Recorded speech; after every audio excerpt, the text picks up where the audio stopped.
Episode 6 opens with the cyborgs painting the Black Phantom, which, from a stealth perspective, is a terrible idea, but from a merchandising perspective, red, white, and yellow are considered the most marketable colors. Gilmore arrives telling everyone that Kozumi has gone missing. Dr. Gilmore takes 003, 004, 007, and 009 to go look for him when they come across a suspicious set of tire tracks. 004, 7, and 9 decide to follow these tire tracks, with Joe taking the wheel, despite being the youngest and by all information we're given shouldn't know how to drive a car, but I'll let this slide because I'm pretty sure it's a reference to the Toei films where he was the race car driver Hurricane Joe. The team reaches a dead end but sees a strange mansion in the distance and decides to go and investigate. The corresponding manga chapter is called The Man-Eating Mansion, and it actually opens from the perspective of the villains. A dog runs onto the lawn of the mansion only to be swallowed as if the ground was made of quicksand. From there we get a look at the bad guys for the rest of the arc. These guys are Scarecrow, Machine Gun, Camel, Ronkin, and the final assassin, 0013, but the rest of the team thinks he's just an oafish boy that works for 0012. Something interesting I didn't notice until my second time reading through is that all of the villains have a handicap. Scarecrow is missing a leg, Machine Gun has a hook for a hand that later becomes a machine gun, Ronkin has artificial eyes, Camel is a deformed hunchback, and 0013 is unable to speak.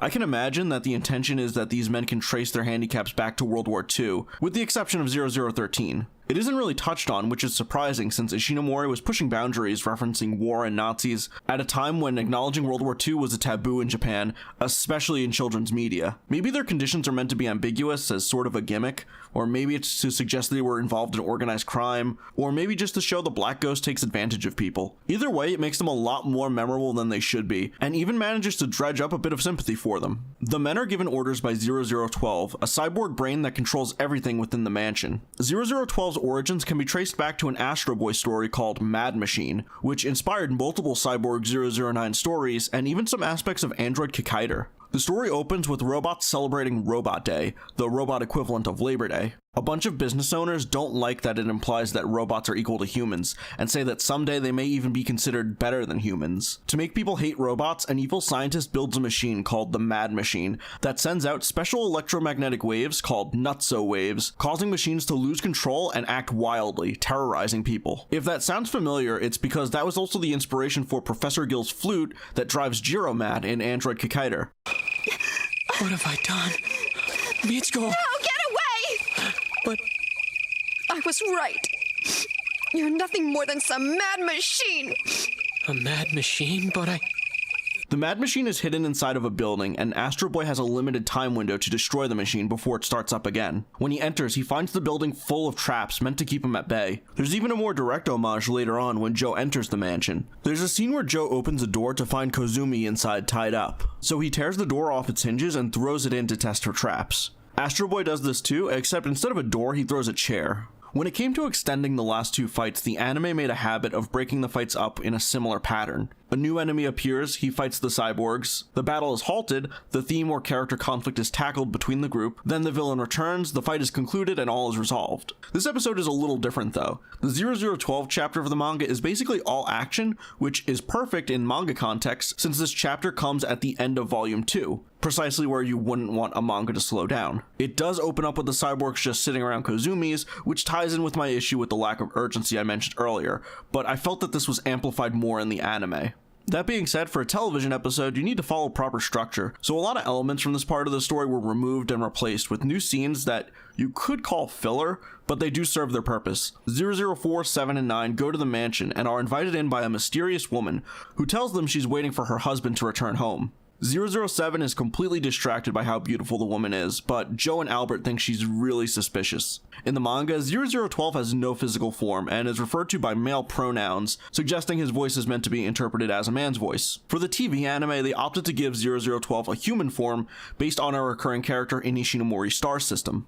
For context, a star system is an idea Ishinomori borrowed from Tezuka, where he imagines his characters as actors and reuses character designs between series as if he was recasting actors in a similar role. Ishinomori did this a lot, so when it came time to create a new character, it was as simple as choosing a pre-existing character from another manga. In this case, the woman used for 0012 resembles Chigusa Kaoru from Thousand Eyes Teacher or Nene from Wildcat. The star system can be distracting in manga form, especially when Ishinomori would reuse characters from 009 who have very iconic appearances.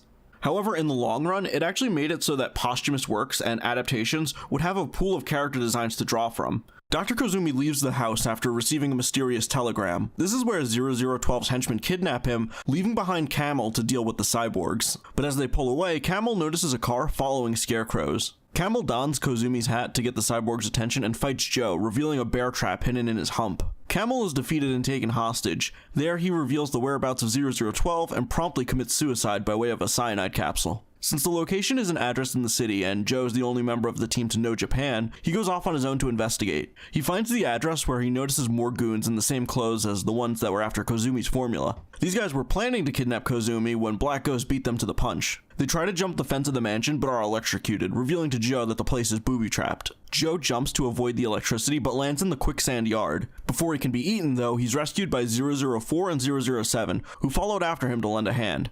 In the anime, the cyborgs leave the mansion after talking to the woman but sense an evil presence, provoking them to return at night. They explore the mansion and find it's filled with traps, which the mysterious woman controls from a chessboard. Eventually, the cyborgs find a room filled with letters and photographs that show the woman living in 1920s Japan, and 004 finds a letter from her husband written from the battlefield of World War I. It turns out that 0012 was a foreigner who moved to Japan and married a wealthy man. That man enlisted as a soldier and was killed during World War I, but the woman still waited in the mansion for his return. Eventually, the woman died, but her soul still resided in the mansion. At some point, this was discovered by Black Ghost, who converted the mansion into a cyborg. After managing to avoid being disintegrated by 0012's stomach acid, the cyborgs find themselves back in the main room, or foyer as some call it, of the mansion, where 0012 begins emitting electromagnetic waves that drive the cyborgs insane. Unfortunately, these aren't called nutso waves, and get used to Ishinomori using the term electromagnetic waves anytime he needs some sort of wide-scale weapon to disable the team. Joe uses his accelerator, which makes it so he can't hear the frequency, and fires his blaster at a mirror, revealing a hidden room that houses 0012's brain and former human body. It turns out the woman they saw was a hologram, and now that her secret has been discovered, she self-destructs. In the manga, the cyborgs are attacked almost immediately as they enter the mansion, more closely resembling the Astro Boy story. This includes a scene where the cyborgs discover a fake Dr. Kozumi, which turns out to be a bomb. The cyborgs come across more thugs, except these guys aren't with Black Ghost, and are actually after Kozumi's formula, which is why Joe leaves them alone after just knocking them out. The cyborgs find 0012's brain, 0012 uses his electromagnetic waves just like in the anime, and Joe uses his accelerator. The biggest difference here is that Joe actually has to take a shot at 0012, damaging the container that contains his brain. Then, 0012 actually begs for his life, and they agree to let him go if he reveals where Dr. Kozumi is. 0012 reveals that he's being taken to Tokyo just before he explodes as a result of the damage he's taken. With the brain destroyed, the entire mansion collapses, being swallowed by the quicksand beneath the ground. The anime adds in a scene at the end where we see the ghost of 0012 with her husband before the mansion is swallowed. 0012 didn't appear in any other adaptations, but there is an episode of the 1979 show called The Man-Eating Island, where Joe has to fight a cyborg named Skuna, while the other cyborgs are caught in a series of traps taken from the Man-Eating Mansion chapter. There's also a villain in the 1968 anime that uses 0012's manga design, but other than design, it has nothing in common with the character, though they do die similarly.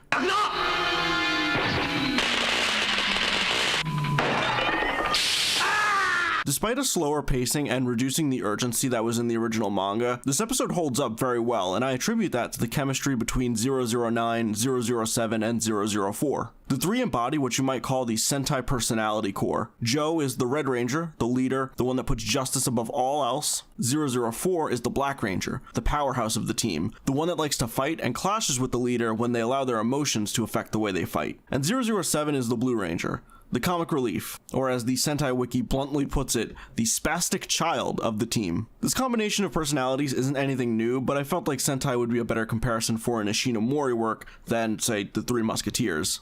Ironically though, the two Sentai series Ishinomori created before Toei took full creative control actually don't follow this formula. His Blue Rangers were actually some of the most serious characters on their team, being a cowboy and a boxer. But it still stands that these personalities work well together, and I think that's why 009, 004, and 007 seem to rank the highest on Japanese fan polls. On the other hand, 002 tends to be the fan favorite among Western viewers, and I think this is because in the West, our largest exposure to 009 came through the 2001 anime, where 004 and 002's personalities were switched, with 002 often questioning 004's tenderness. And that's another reason this episode stands out. It's one of the few times in the 2001 anime where we see 004 act similarly to his manga counterpart. The dynamic between Joe, Britton, and Albert was so popular, it led to them getting paired up a lot in the manga, like in the Vietnam arc and in Operation Aurora. But the anime changed these to incorporate other members of the team, with the exception of the 0012 episode.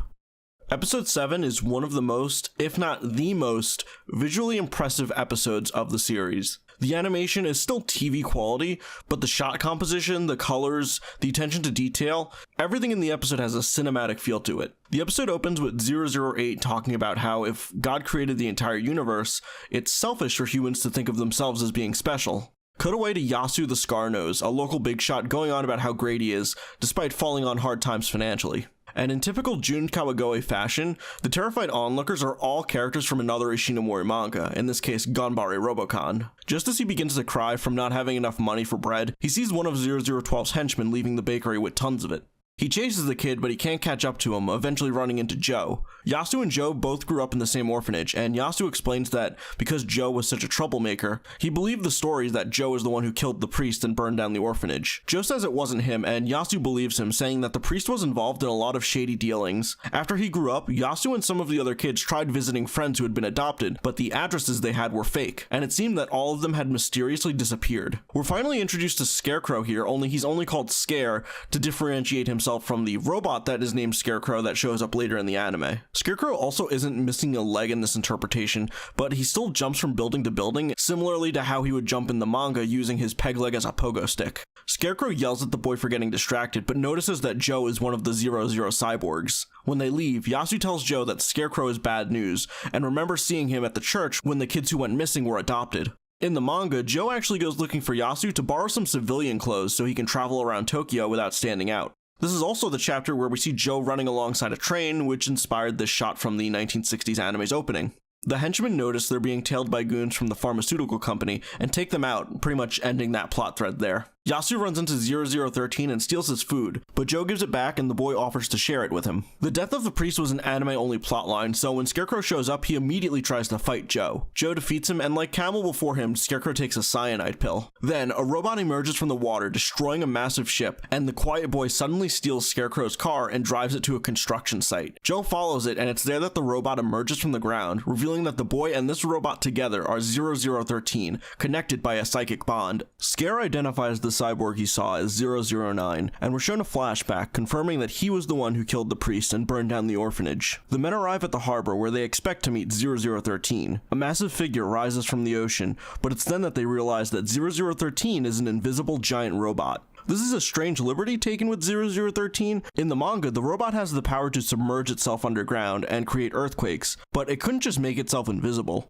0013 takes Kozumi, and Joe shows up to fight it, but he notices that the robot also has an accelerator. I've heard some complaints about how it seems like every villain just has an accelerator, and I actually don't have a problem with that. It's such a powerful weapon that it makes sense that anyone who can use it should. Just for reference, characters that have an accelerator include 0010, 0011 in the manga, 0013, the Skull, Achilles, Apollo, Van Vogt, the Mutant Warriors can use their psychic powers to mimic accelerated speed, and in Cyborg 009 vs Devilman, 0014, 15, 17, and 18 all have accelerators. Like I said though, I never had a problem with this because it makes sense that any cyborg who could have an accelerator should have one. Like, it makes sense that 0012 doesn't have one because he's a house. And the Mythos cyborgs were always intended to fight as a team, so it makes sense that not every member needed one. Even though 0013 has an accelerator, Joe is still faster and lands a damaging blow to the robot. It's then that 0013 reveals a captured Kozumi hidden inside him. 0013 corners Joe, but the robot disappears before landing a finishing blow. In the manga, the robot specifically tells Joe that he spared him because of the kindness that he showed him earlier, and it's then that Joe realizes that the boy he saw earlier and this giant robot are one and the same.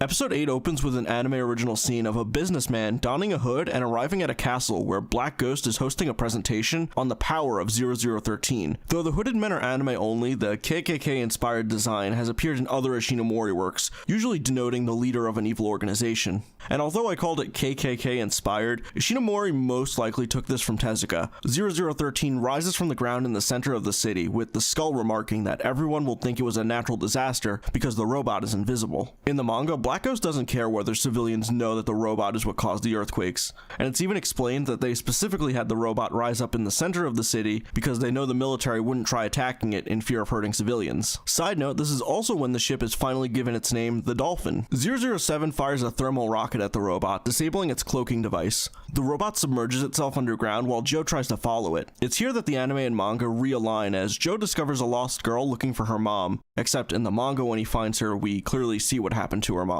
Joe finds the henchman in 0013 and tries to convince the boy to stop the robot. The men don't listen and Rankin attacks with a sword, but Joe dodges it, destroying Rankin's robotic eyes. Scare fires at Joe with his umbrella machine gun, cornering Joe as he tries to protect the girl. It's here that Scare reveals to Joe that he was the one who killed the priest, after the priest discovered that the men were working with Black Ghost and threatened to go to the police. We get a shot here of a bunch of children meant to represent the kids taken by Black Ghost, and Joe gives off a bunch of names of friends who went missing. Among these portraits is actually the character Bone Bone, one of Ishinomori's early gag manga. However, in the original television broadcast, the kids were different, and Bone Bone was actually replaced with Sarutobi Ek-chan. Kind of a weird change, but I wonder if there was some sort of rights issue with the character. Also, Joe names all the kids, and one of the names he gives is Tsutomu, which may be a reference to the 1979 anime, where Tsutomu was the name of the boy who used 0013's character design. Before Scare can kill Joe or the girl, 0013 uses his acceleration mode and takes out Scare and a machine gun. Joe tells him they don't have to fight, but he tells him that it isn't that simple. 0013 takes the girl aside, and his fight with 009 begins.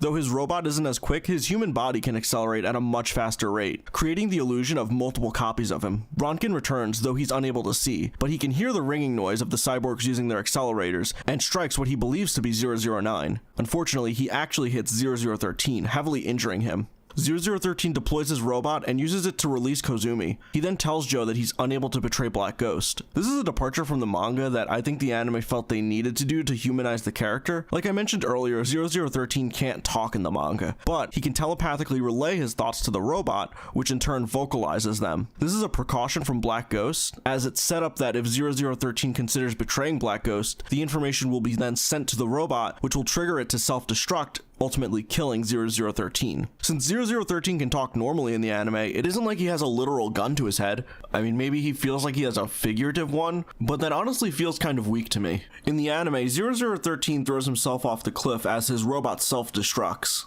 In the manga, it isn't a self-destruction as much as it is a termination from Black Ghost for betraying them. But in the anime, his death is portrayed more as a noble sacrifice or possibly a reconciliation for all the destruction he caused. Joe finds 0013's body where he tells Joe that he sees the little girl's mother. He tells Joe that in the end all he wanted was a friend, and Joe replies saying that they are friends and asks 0013 for his real name. However, he dies before he can answer. In the manga, Joe finds 13's body with a message beside it written in dirt that says, "All I wanted was to be friends."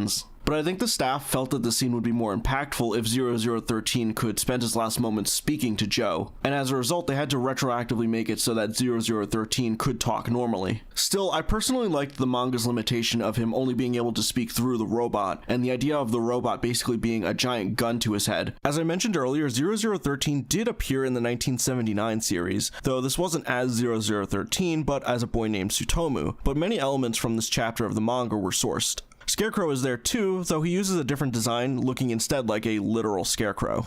With the death of 0013, the Assassins arc comes to a close. It's hard for me to judge the anime as an adaptation because I'd seen the anime a few times before I read the manga, but reading the manga actually added context to some material that I thought was weird, like 0010 just hanging around, which I personally believe shouldn't be the case. I feel like the anime should add onto the manga as opposed to the other way around. The overarching conflict of Joe trying to understand what happened to the priest and tying Scarecrow into the mystery helps make the goons feel more important despite showing up later in the anime than they do compared to the manga. Overall though, I enjoy the Assassins arc, and I think the anime's rendition does the manga justice. Overall, I'll give the Assassins arc 6 gold bananas.